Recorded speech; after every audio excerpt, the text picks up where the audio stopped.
네, 하나님의 말씀 신약성경 누가복음 23장 우리 8절에서 12절까지 말씀.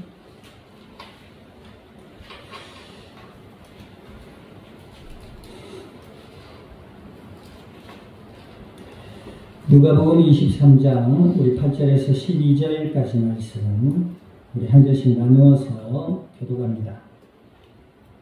헤롯이 예수를 보고 매우 기뻐하니 이는 그의 소문을 들었으므로 보고자 한지 오래였고 또한 무엇이나 이적 행하심을 볼까 바라였던 연고라. 대제사장들과 서기관들이 서서 힘써 고발하더라.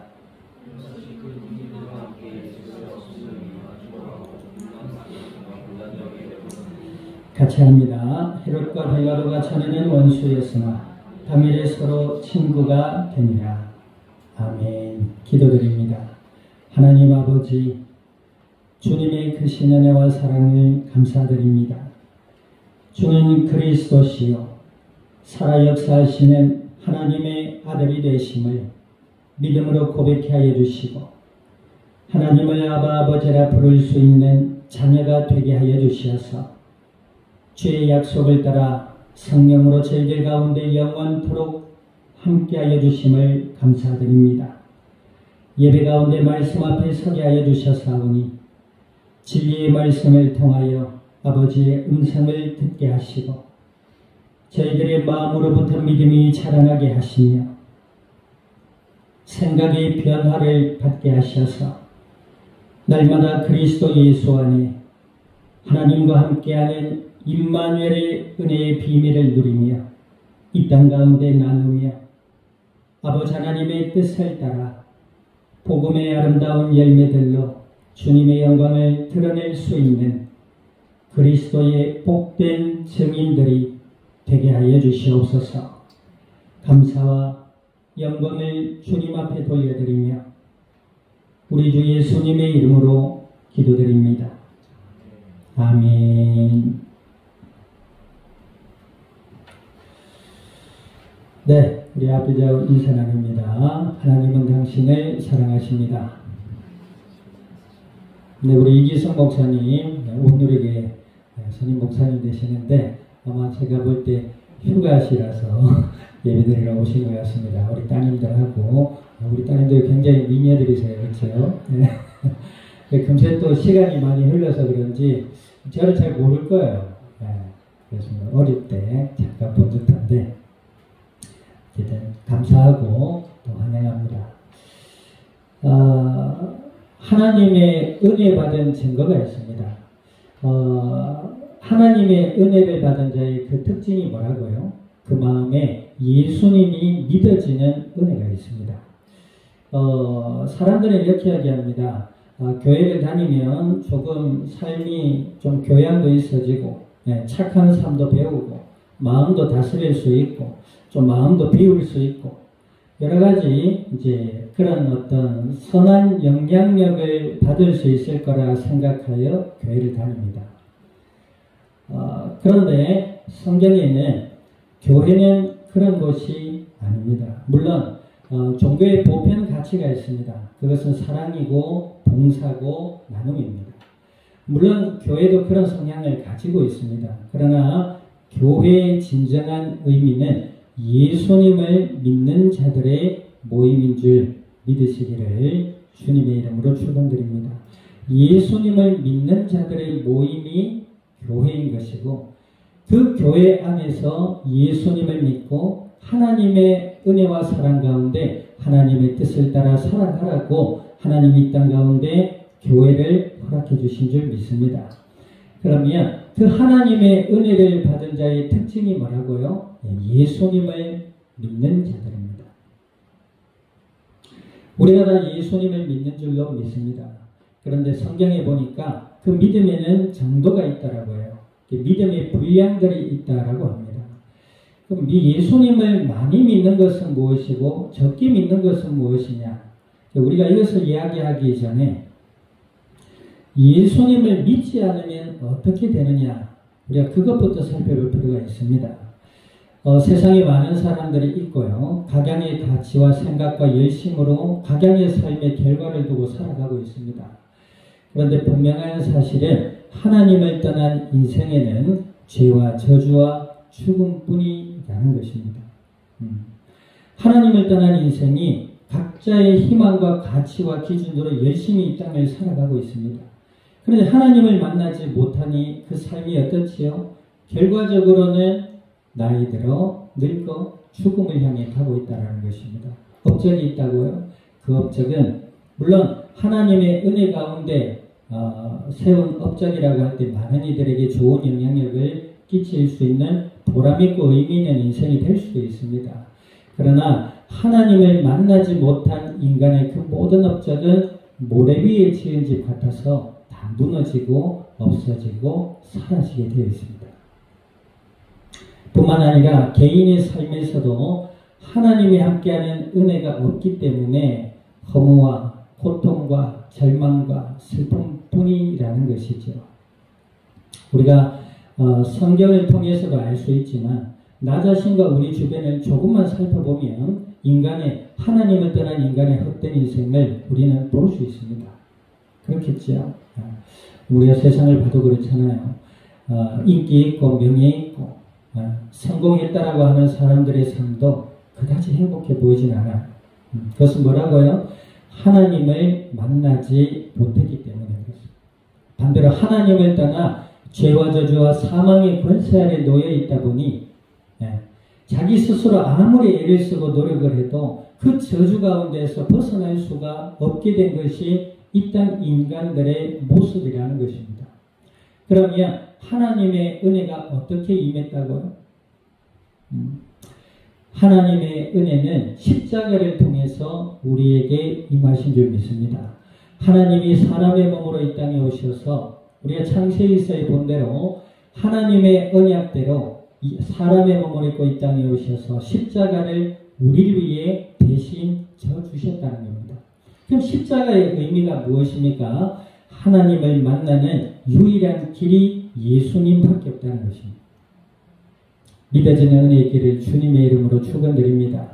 우리 영상으로 함께하는 모든 분들도 하나님의 은혜 가운데 예수님이 믿어지는 은혜의 길을 우리 주님의 이름으로 축원드립니다. 그 예수님을 믿을 때 하나님을 만나게 됩니다. 아멘. 믿으려고 애써도 안 믿어지는 거 어떡합니까? 그래 말이죠. 오늘 본문에도 살펴보겠습니다만 하나님은 지금도 우리를 통해서 말씀하고 계십니다. 예수님을 믿으라. 하나님은 우리에게 지금도 바람을 가지고 계십니다. 예수님 안에 거하라. 아멘. 예수님을 믿는 믿음 안에 있을 때 하나님과 함께하게 되고 하나님과 동행하는 삶을 누리게 되는 줄 믿습니다. 아멘. 십자가의 의미가 뭡니까? 예수님께서 우리 인류의 죄를 위하여 희생되셨다는 겁니다. 요즘 보니까 나는 신이다 후속편으로 나는 생존자다라는 넷플릭스 시리즈가 공개되었어요. 좀 선정적이고 좀 잔인한 장면들이 있습니다만은 거기에 JMS라는 이단의 실태들을 고발하는 모습들이 있어요. 거기 보니까 이 정명석이라는 사람 우리가 알죠. 결과적으로 성도들 성폭행 혐의로 인정받아서 17년 구형을 받았어요. 근데 그 정명석이를 구하기 위해서 얼마나 많은 사람들이 애를 쓰고 노력을 하는지 몰라요. 그런데 한번 따지고 보십시다. 정명석이는 스스로를 메시아라고 하는 사람입니다. 우리나라가 복받은 나라입니다. 우리나라에 자칭 신이요 메시아라고 하는 사람들이 통계적으로 37명이 넘는답니다. 전 세계적으로 이런 나라가 드뭅니다. 인구가 5,400만 밖에 안 되는데 메시아가 벌써 약 40명이 됩니다. 그 중에 한 사람이 정명석이에요. 그래서 이 정명석이가 그런데 한번 보십시다. 자기를 메시아라고 하는데 그 사람이 성도를 위해서 인류를 위해서 한 것이 무엇입니까? 예수님은 하나님은 우리를 위해 사람의 몸으로 이 땅에 오셔서 자신의 몸을 십자가에 내어주셨다는 것입니다. 아멘. 하나님의 은혜 가운데 하나님의 복음의 비밀을 예수님을 더욱 그리스도라 믿음으로 알아갈 수 있는 은혜 있기를 우리 주님의 이름으로 축원드립니다. 저는 예수님을 믿은 것이 하나님의 은혜입니다. 예수님을 믿지 못했을 때의 삶은 이루다 말할 수가 없습니다. 큰 절망과 좌절 속에서 헤매일 때 그 누구도 나에게 손 내밀 수 없었고 손 내밀지 않았습니다. 그래서 큰 절망 속에서 허덕이다 하나님의 은혜로 예수님을 듣게 됐어요. 그 예수님이 뭐라고 하시냐? 나의 죄를 위해 십자가를 지셨다는 겁니다. 내가 그분을 만난 적이 있습니까? 본 적이 있습니까? 없거든요. 그런데 그 말을 듣는 순간 제 마음에 너무나도 큰 은혜와 위로가 임하기 시작했습니다. 내가 어릴 때 고모 손잡고 성탄절날 끌려가가지고 초코파이 얻어 먹었던 그 기억밖에 없는 교회가 예수님이 나를 위해 십자가를 지시고 그 예수님을 믿는 자들이 교회구나 라는 걸 알았을 때에 마음에 큰 위로가 임할 수 있어요. 그래서 제가 예수님을 믿고 영접하게 됐죠. 그때로부터 제 인생의 해답을 얻고 죄와 저주와 사망의 권세인 악한 마귀의 세력을 이기신 예수님 또한 알게 된 것입니다. 그 예수님을 믿고 보니 이제 제 마음 가운데 변화가 일어나기 시작했어요. 세상에 교회 가고 싶은 거 있죠. 세상에 예배 드리는데요. 찬송 소리가 얼마나 마음에 위로가 되고 은혜가 되는지 모릅니다. 제가 오늘의 교회에 있을 때 오래도록 찬양 사역에 대해서 했었습니다. 많은 분들이 은혜롭다고 말씀하셨는데 그 찬양의 시간에 제가 더 은혜를 받았어요. 그 찬양이 얼마나 은혜가 되는지 몰라요. 여러분들 경험해 보셨습니까? 그전에는 제가 가수였습니다. 제가 노래 좀 잘합니다. 요즘도 목사이긴 하지만 통기타 둘러매고 후원을 위한 버스킹도 하고 그래요. 워터파크 시절을 보셨어요? 잘 못 보셨을 거예요. 지금 정장을 입고 있어서 그런데 거기서 어떤 장로님 또 목사님들 지나가면서 후원금에 돈 넣기도 하고 그러더라고요. 그래서 제가 거기 있는 거 압니다. 그런데 제가 과거에 그 가요를 부르고 다닐 때에 느끼지 못했던 찬송, 그 찬송이 얼마나 위로가 되고 은혜가 되고 힘이 되는지요. 그리고 목사님의 말씀을 듣는데 정말로 그 목사님이 참 은혜였지요. 복음을 전하시는 목사님이셨어요. 이거 해야 되고 하나님의 뜻은 이러니까 이래야 되고 저래야 되고 이런 게 아니라 예수님을 알려주는 분이셨습니다. 참 감사하죠. 그를 통해서 우리가 예수님을 들으니까 와, 이것은 진짜 하나님이 나를 위한 말씀이구나 싶더라고요. 내 인생이 왜 그동안 행복이 없고 좌절과 절망 속에서 허덕였는지 알겠더라고요. 내가 하나님을 떠나서 그랬구나. 예수님을 믿으면 하나님의 자녀가 되고 예수님을 믿으면 죄와 저주와 사망의 권세에서 해방받고 예수님을 믿으면 나를 올가맸던 어둠의 세력을 이길 수가 있구나. 그 사실이 믿으시는 거예요.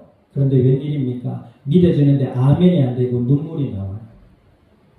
얼마나 감사한지요. 아멘이 해야 되는데 아멘이 안 되고 눈물이 나요. 얼마나 위로가 되고 은혜가 되는지. 여기 혹시 가출해 본 분들 계세요? 또 목사님 자녀분들이고 여기다 우리 식구니까 저는 가출해 본 적이 있습니다. 정말 좀 죄송합니다. 경상도 말로 집안 꼬라지가 속이 너무 시끄러운 거예요. 저는 믿지 않는 가문에서 태어났거든요. 제사까지 지내고 그랬습니다.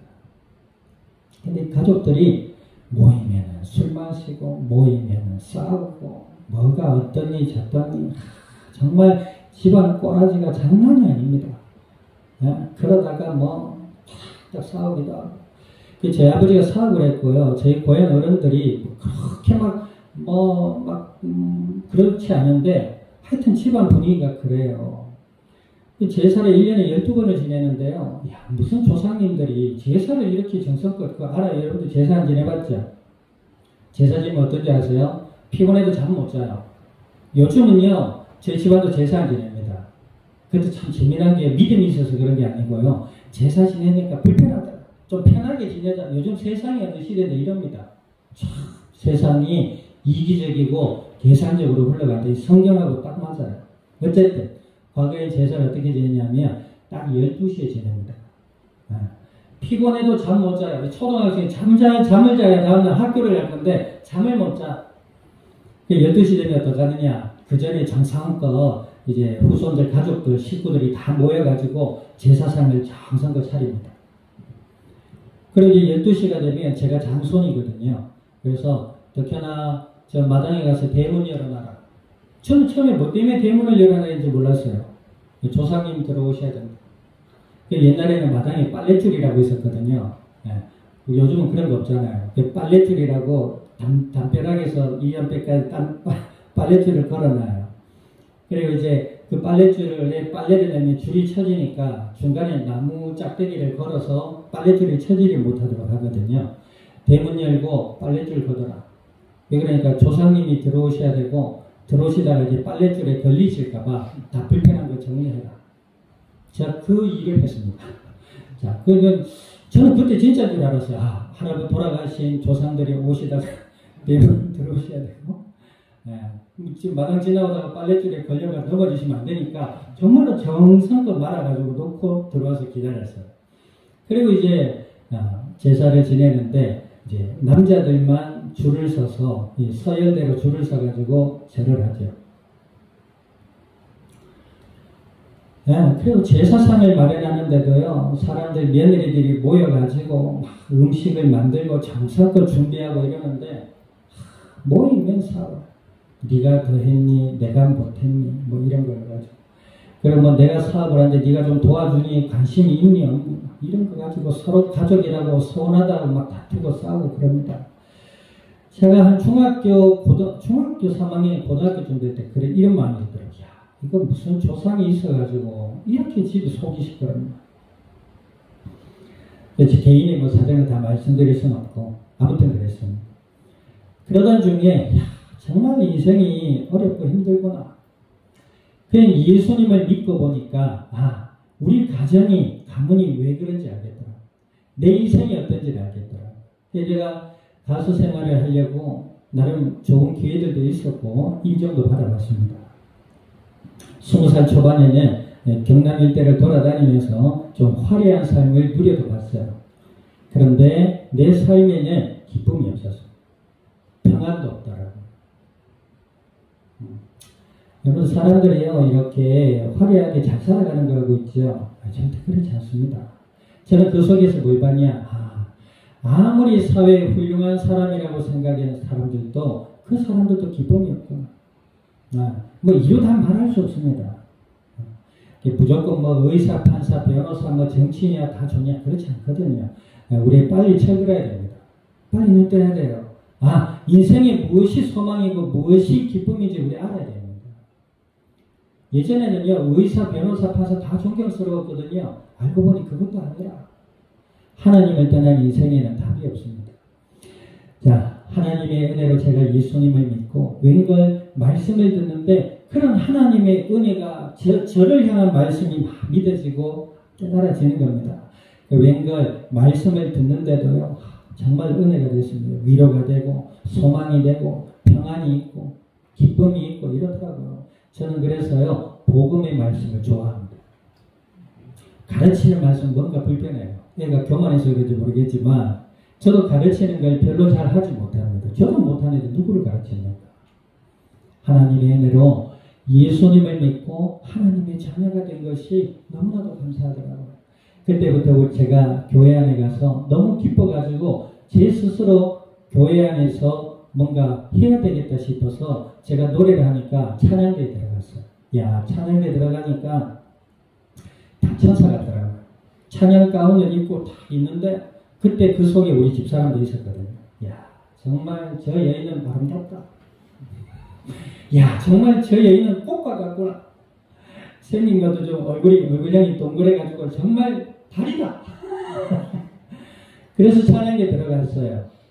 그래서 신앙생활을 시작하는데 웬걸 가운 입고 할렐루야 찬양대 팀들은 왜 소리를 가지고 뭐 이렇게 할까요? 아무튼 그렇게 했어요. 너무 예쁘더라고요. 듣기 좋더라고요. 저는 찬양대를 가서 했는데 웬걸 이제 예배가 다 끝나고 다음 예배를 준비해야 되는데 연습을 해야 되잖아요. 그러니까 갑자기 천사들의 얼굴이 갑자기 인상이 써지면서 진지하게 바뀌더니 놔두더라고요. 여기도 사람 모인 곳이구나. 이런 생각을 했었습니다, 그때. 그럼에도 불구하고 그것은 제게 문제가 되지 않았습니다.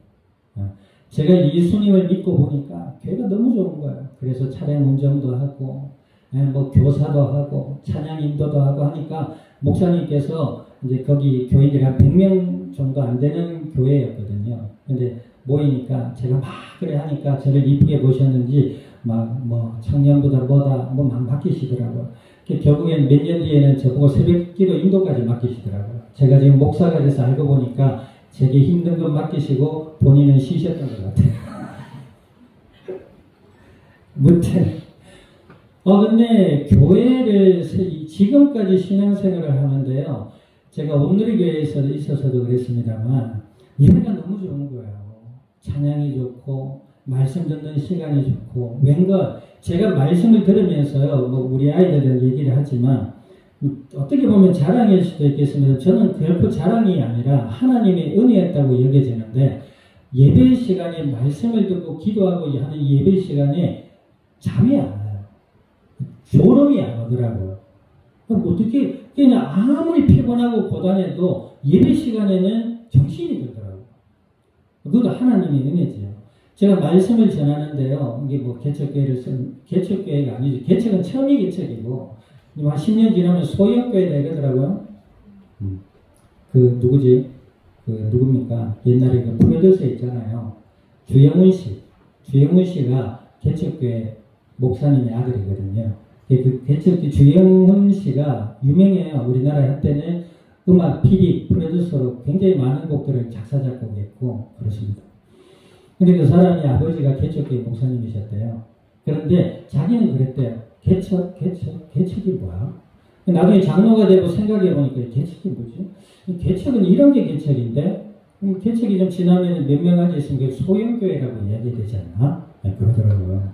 아주 일리 있는 이야기를 하시더라고요. 여튼 교회를 선교하면서 말씀을 전하는데 이상하게도 막 마음이 좀 무겁고 하다가도 예배만 드리면 힘이 나고 예배만 드리면 소망이 생기고 예배만 드리면 내가 한 주 동안 무엇을 바라보고 살아야 될지에 대한 해답이 생기더라고요. 그 제가 지금 이 개척을 설립을 한 지가 벌써 내년이면 14년 차입니다. 14년. 결코 짧은 시간 아니거든요. 그런데 신기하게도 이때까지 10수년을 지나오면서 우리 아이들, 우리 식구들도 압니다. 제가 예수님 믿으라고밖에 안 했습니다. 그런데 그 한마디에 제게 위로가 되고 소망이 되고 기쁨이 되어서 여기까지 하나님의 은혜로 가게 되고 올 수 있게 된 것입니다. 그럼 말뿐이냐 그런 건 아니고 하나님이 예수님을 믿는 믿음 안에 있는데 하나님의 은혜와 사랑을 알게 하시고 하나님이 은혜와 사랑으로 저희들을 도우시고 함께 하시고 이끌어 주셨다는 것입니다. 아멘. 네. 저는 그 은혜에 너무 감사하고 기뻐요. 교회가 사람이 많다 적다 솔직히 우리 이기성 목사님 계십니다만은 저도 거기에 있었습니다만은 사람 많아서 좋습니까? 어떻게 생각하세요? 초기에 우리 교회에 오셨던 분들이 계세요. 이분들이 뭐냐면 우리 초기에 교회 우리 아이들도 어렵고 몇 분 나오는 가정 오늘에 있다가 다 가셨어요. 저도 붙잡을 생각도 없었고. 근데 이제 우리 전도했던 한 가정과 아이들이 있는데 거기에 나이 드신 분들 또 그 전에 교회도 오셨다가 이 교회는 수준이 좀 낮는 것 같다. 그 말이면 애들도 좀 어리고 사람이 없어가지고 기도발이 좀 약할 것 같아요. 기도발이 있습니까? 성경에 보니까 기도발이 전혀 없었던 아브라함도 하나님 함께 해주셨는데요. 아멘. 예수님을 믿는 사람 위에 예수님이 우리를 위해 중보하고 계신답니다. 아멘. 우리를 위해 아무도 기도 안 해줘도 괜찮습니다. 우리를 위해 중보하시는 예수님이 계십니다. 아멘. 이게 그냥 위로의 차원의 말이 아니라 하나님의 말씀이 그렇다는 겁니다. 근데 기도발이 좀 약한 것 같다. 그러시냐고. 예수님 믿어야 되겠냐고. 믿는데 좀 기도발이 센 곳으로 가야 되겠다. 제가 할 말이 없습니다. 오늘 본문에 나오겠습니다만 할 말이 없어요. 입이 닫아지더라고요. 오늘 침묵의 의미라고 했잖아요. 입이 닫아져요. 그래서 가셨습니다. 그런데 후에 들리는 이야기가 아주 좀 큰 교회에 가셨대요. 가셨으면 기도발이 세고 사람들이 많고 그러면 뭔가 이렇게 기도발을 받아가지고 뭔가 잘 되셔야 되는데 결국 하던 일도 문을 닫고 뭐 잘 안 되고 그러시더라고요. 뭐 우리 교회를 무시해서 그러냐? 그런 말은 절대 아닙니다. 예수님을 믿으셔야 돼요. 아멘. 하나님의 은혜 가운데 제가 예수님을 믿고 성경 속에서 말씀하시는 예수님만 전했단 말이에요. 기존에 교회를 다니시는 분들도 만나봤는데 그 예수님이 누구신지 잘 모르더라고요. 교회를 오래 다니셨는데 오히려 권사님이신데 예배를 오셨어요. 그 예배 후에 저를 보자고 해서 이제 상담점 안에서 저 조그마한 목양실 들어가서 얘기를 하는데 목사님 많이 힘드시죠? 그래요. 제가 힘들다는 얘기도 안 했는데 개척교회가 얼마나 어렵고 힘드시니까 본인이 해보셨는지는 모르겠지만 저는 그렇게 힘들다고 생각 안 하는데 뭐 자꾸 힘드냐 그래요. 그래서 뭐 말씀도 어렵고 힘들지 않으세요? 자꾸 힘들다 그래. 나 답답해가지고 그랬습니다. 권사님이세요? 그러니까 고신교회에서 신앙생활 고신 측에서 신앙생활 오래 하셨대요. 그래서 저를 보고 자꾸 힘드냐길래 선생님 저를 잠깐 보세요. 또 보더라. 제 얼굴이 힘들어 보입니까? 그랬어요. 그러니까 그건 아니지만 그래요. 제 얼굴이 힘들어 보이시냐고요. 제가 하도 답답하니까. 근데 알고 보니까 그분이 신천지였습니다. 신천지 양산본부가 몇 년 전까지 여기 앞에 있었어요. 그래서 어떤 가정이 남자분이 와가지고 제 아내랑 여기 교회 안 다니냐면서 우리는 신천지 아니다. 요 앞인 것 같다. 그래서 여기 있는 분들이 가끔씩 오고 그랬어요. 그래가지고 뭐 성경 계시록에 해답이 있니 없잖니 해답을 만나니 어쩌니 하면서 신천지 교리 책을 냅니다. 빨간색으로 생겼어요. 그래서 이거 한번 읽어보시라. 권사님이라 불러야 될지 모르겠습니다만 들어오실 때 입구에 보셨습니까? 제가 얘기를 해도 안 들으니까 아니다 라고 뭐 반박을 하고 예수님 믿어야 된다 뭐 얘기를 안 들으니까 저 입구에 보셨냐고. 여기 신천지 들어오면 신고하면은 이제 행정처벌 받을 수 있다. 그러니까 입을 뚝 다물고 나가시더라고요. 자, 어찌되었든 예수님을 믿는 믿음 안에 있을 때 하나님이 함께 해주십니다. 자, 그런데 오늘 본문 보십니다. 예수님께서 이제 십자가의 사역을 앞두시고 빌라도에게 가셨다가 헤롯에게로 왔습니다. 이 헤롯은 어떤 사람이죠? 유대의 분봉 왕입니다. 이 헤롯 앞에서 이 이스라엘 백성들은 로마의 속국이 되어 있지 않습니까? 그러니 예수님을 잡아서 죽이고 싶어도 사형을 구할 수가 없습니다. 로마의 행정이 속해 있으니까. 그래서 로마의 행정을 빌어서 예수님을 죽이려고 하는 것입니다. 예수님이 무슨 잘못을 했습니까? 그렇죠? 그런데 이 헤롯이 본문에 보니까 예수님이 오시는 걸 기뻐했대요. 그런데 이 기쁨은 예수님을 믿는 믿음 안에 있는 은혜를 알아서 기쁜 게 아닙니다. 예수님의 소문을 듣고 저 사람이 유명한 사람이고 유능한 사람이구나. 저 사람이 기적과 표적을 행했던 사람이구나. 그러니 저 사람이 하는 쇼를 좀 봐야 되겠다. 이런 식의 마음을 가지고 예수님을 바라봤다는 거예요. 그리고 이제 9절에 보니까 예수님께 이런저런 질문을 합니다. 그런데 자 9절 한번 읽어보십니다. 9절 시작. 여러 말로 물으나 아무 말도 대답하지 아니하셨다. 오늘 본문의 침묵의 의미입니다. 예수님이 헤롯의 질문에 침묵하셨어요. 그 침묵의 의미는 무엇입니까? 하나님의 말씀에 대한 순종입니다. 구약의 이사야서에서도 그랬고요. 예수님께서 십자가에 달리시기 전에 침묵하실 것에 대한 예언을 하십니다. 네, 하나님의 뜻을 이루시기 위한 침묵이었어요. 아멘. 헤롯의 말에 기분이 나빠서 입을 다무신 게 아닙니다. 하나님의 뜻에 대한 순종이셨어요. 또 두 번째 의미가 뭐죠? 기다림이었습니다. 무슨 기다림입니까? 우리가요, 사람과의 관계 속에서 이런 일 있잖아요. 이야기를 해도 안 들을 때가 있잖아요. 선한 말을 해줘도 안 들을 때가 있다고요. 예, 덕이 되는 말을 해줘도 듣지 않을 때가 있습니다. 그때는요, 침묵합니다. 그 침묵의 의미가 뭐예요? 인간적인 의미로 생각할 때, 막 됐다, 고마 때려 차라. 제 경상도 사람이에요. 고마 됐다, 때려 차라고 말하기 귀찮다. 그리고 입 다물잖아요. 그런데, 특히 부모와 자식 간에 그런 경우들이 많죠. 부모의 마음이 뭐예요? 자식을 미워하기보다, 속이 상하니까 입을 다무는 겁니다. 근데 그 속 상함의 그 근본은 뭐지요? 자녀를 향한 사랑이거든요. 예수님께서 헤롯과 그 뒤에 보니까 유대인들 대제사장들 서기관들이 이 유대 종교 지도자들이라고 하는 양반들이 예수님을 죽여야 된다고 더 큰 소리로 치고 있는 겁니다. 그러니까 예수님께서 입을 꾹 다물고 계십니다. 그래서 뭐요? 네, 기다림입니다. 하나님의 뜻에 대한 순종과 하나님의 사랑으로 인한 기다림이에요. 아멘. 자, 그런데요, 이런 일이 있습니다. 우리가 예배를 드리고 말씀을 듣잖아요. 그 말씀이 참 안 들려질 때가 있습니다. 저도 그렇더라고요.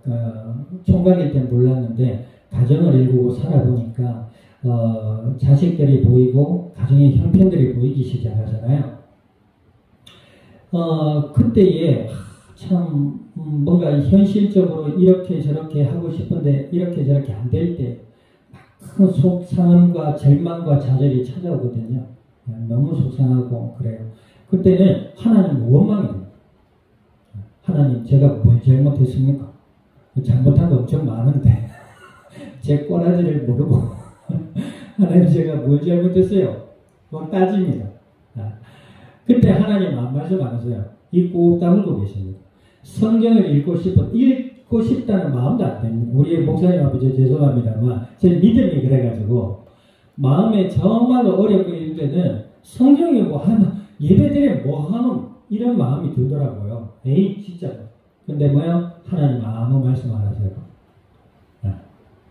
그런데 잠시 시간이 지나면 제가 헛된 것을 바라보고 하나님의 뜻을 바라보지 못했고 제 자신의 연약함과 어리석음을 보게 하시면서 그제서야 하나님의 말씀이 기억나더라고요. 하나님의 말씀이 기억나면서 그 말씀으로 위로를 받고 그 말씀으로 해답을 얻고 그 말씀으로 또 힘을 내게 하시고 아멘. 침묵의 오늘 본문의 또 마지막 침묵의 의미는 뭡니까? 심판입니다.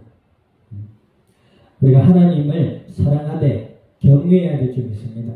하나님을 두려워할 줄 알아야 됩니다. 아멘. 하나님을 너무 막 사랑이다 복이다 이러니까 뭐 하나님 어쩌고 그게 아닙니다. 하나님은 우리의 창조주요 우리의 생명과 삶의 주인이십니다. 아멘. 그 하나님을 경외하고 두려워할 줄 알아야 돼요. 우리의 마음에 분을 내어도 분을 품지 말라 하잖아요. 그 분한 마음을 품고 살 때에 하나님의 심판이 우리에게 닥칠 때에는 정말로 모래와 같이 유리와 같이 깨어지고 부서지는 게 우리 인간입니다. 침묵의 의미는 뭡니까? 심판입니다. 예수님이 헤롯과 대제사장들 서기관들을 향해 침묵하셨어요. 말해도 안 들으니까. 하나님의 사랑으로 기다려도 안 들으니까. 결국 이들이 어떻게 되지요? 예수님이 부활승천하신 후에 로마의 디도장군이라고 해서 30년 뒤인가요? AD 70년입니까? 그때에 로마의 디도장군에 의해서 예루살렘 성이 철저히 멸망받습니다. 심판이 임하는 것이죠. 예수님을 믿고 하나님의 말씀이 들려지는 은혜의 길을 주님의 이름으로 축원드립니다. 그 말씀이 뭐예요? 율법의 말씀, 종교적이고 윤리적이고 도덕적인 말씀이 아닙니다. 예수님만이 우리의 그리스도라는 것입니다. 할렐루야. 그 예수님을 믿는 믿음의 사람에게는 하나님 함께 해주십니다. 위로를 주시고 권면을 주시고 사랑도 주시고 도움도 주시고 쉼도 얻게 하시고 진리 안에 자유도 누리게 하시고 아멘. 복된 만남을 통해서 하나님의 뜻을 이루어가기도 하시고 부족한 우리를 사용하셔서 이용이 아니죠. 단어 선택이 잘못됐습니다. 사용하셔서 하나님의 나라를 이 땅에 이루기도 하시고 하십니다. 예수님 믿으시기를 주님의 이름으로 축원드립니다. 복음의 말씀이 들려지는 은혜이기를 우리 주님의 이름으로 축원드립니다. 그럴 때 시작되는 한 주의 삶 속에서도 하나님 우리 인생에 함께 하셔서 은혜의 길로, 복된 길로, 진리의 길로 인도해 주실 줄 믿습니다. 승리 있으시기를 우리 주님의 이름으로 축원드립니다. 오늘 말씀을 기억하셔서 기도드립니다. 하나님, 복되신 말씀, 진리의 말씀, 복음의 말씀이 들려지고 믿어지는 은혜가 있게 해달라고, 그러므로 인해서 하나님의 크신 은혜와 사랑이 이 땅 가운데 우리를 통해 이루어지게 해달라고 우리 동성으로 합심하여 기도드립니다. 아버지 하나님, 주님의 크신 은혜와 사랑을 감사드립니다. 주가 그리스도 되심을 믿음으로 고백케 하여 주신 아버지여, 오늘 주신 약속의 말씀을 따라 아버지께 간구드리오니 저희들의 마음과 생각과 삶의 현장 위에 온전히 주인 되어 주시고 날마다 예수님을 더욱 그리스도란 믿음으로 바라보게 하시니 아버지 하나님의 그 크고 넓고 깊은 은혜와 사랑을 알며 위로와 새 힘을 얻게 하시고 새 소망 가운데 아버지 하나님의 뜻을 따라 나가게 하시니 어둠을 이기고 이 땅에 복음의 아름다운 열매들을 맺어갈 수 있는 그리스도의 복된 증인들이 되게 하여 주시옵소서. 감사와 영광을 주님 앞에 돌려드리며 우리 주 예수님의 이름으로 기도드립니다. 아멘. 지금은 교회의 머리 되시는 예수 그리스도의 은혜와 하나님 아버지의 크신 사랑과 성령님의 내주 인도 역사하시니 오늘 그리스도 예수 안에 진리의 말씀을 따라 이 땅 위에 복음의 아름다운 열매들로 주님의 영광을 드러낸 이 자리에 속한 모든 믿음의 복된 증인들 머리 위에와 교회와 함께하는 모든 이들 위에 출타 중에 있는 권속들과 허락되어질 한 주간의 삶의 현장과 이 양산이 나라 온 땅 위에 지금으로부터 영원토록 항상 함께 계실지어다. 아멘.